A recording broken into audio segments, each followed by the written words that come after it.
ये सब बुलेटिन का हिस्सा बनाएंगे, लेकिन आगाज में खबर आपको देंगे। डिप्टी चेयरमैन सेनेट के लिए पीटीआई उम्मीदवार कौन? हुकूमत की इत्तेहादी जमातों ने वजीर आजम को उम्मीदवार की नामजदगी का इख्तियार दे दिया। कहा वजीर आजम जो फैसला करेंगे कबूल होगा।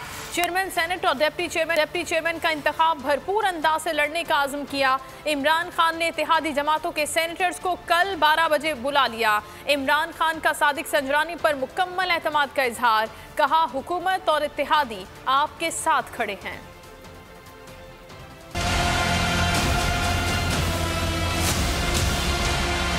सेनेट पर होगी किसकी हुक्मरानी? क्या हुकूमत बचा पाएगी राजधानी या फिर गिलानी बढ़ाएंगे परेशानी?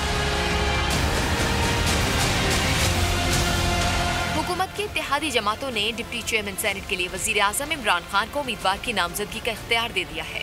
इत्तेहादियों ने चेयरमैन सेनेट और डिप्टी चेयरमैन का इंतखाब भरपूर अंदाज से लड़ने का अज़्म किया। इत्तेहादियों का कहना था कि वजीर आजम इमरान खान डिप्टी चेयरमैन के लिए किसी को भी नामजद करेंगे, फैसला कबूल होगा।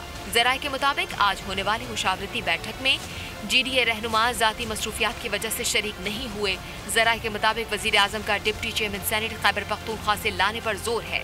तहरीक इंसाफ के Mirza Afridi deputy chairman senate के लिए फेवरेट उम्मीदवार है।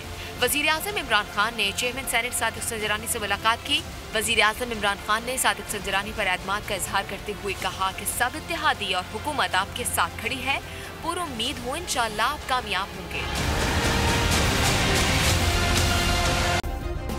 सब्सक्राइब करें और बेल दबाएं ताकि कोई खबर रह न जाए।